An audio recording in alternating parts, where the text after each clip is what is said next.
Today, I'm going to show you how to get the legs of the Fang from the Wailing Caverns all on your own as a rogue. So to start us off, I'm going to go ahead and show you the gear I'm wearing. None of it is anything fancy from the raid. It's all from, dungeons, open world, or craftable.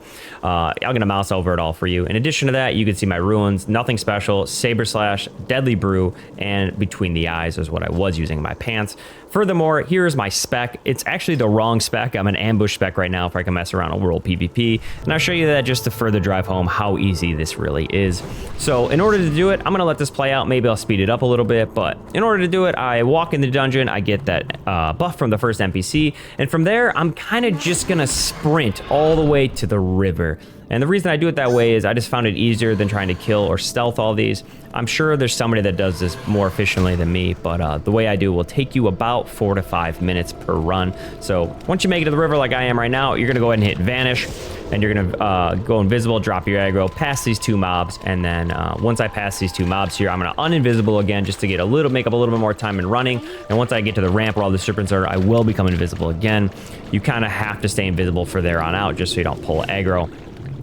And other than that, the run is pretty straightforward. Once you make it to the boss, there are a few things to note. The first one being this pat. This pat right here will walk all the way through the boss. So what I like to do is when I see him, I mark him. That way I know where he is. And then I wait to pull. When he's leaving the room, you'll see him make a little bit of a left turn. Once he starts that turn is when I initiate my pull. That way I know he won't be involved in the fight at all.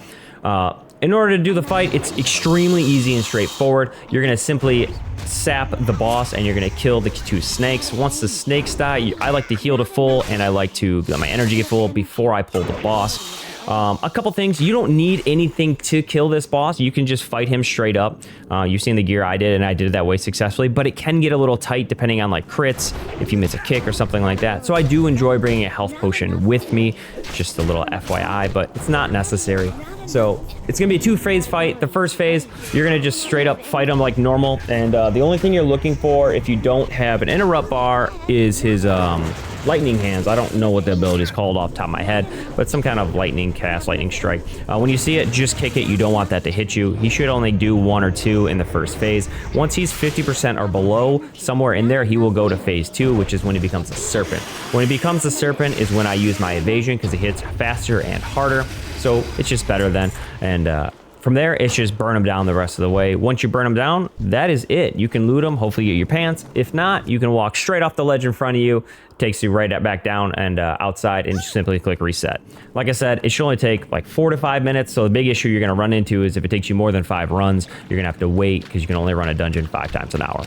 And that's about it. This is extremely easy. I believe any class can do this. I think it's just quickest on a class that can stealth because obviously you don't got to clear everything. But if you did have to kill these mobs, it's definitely possible. You can farm them, definitely farm them from like deviant scales and stuff like that if you want to do that as well. And then a druid, it would be very similar. I just don't know the druid class well enough to be making a guide on it. So that's about it, guys. I hope this helps you. I hope you get your gear, and I'll see you out there.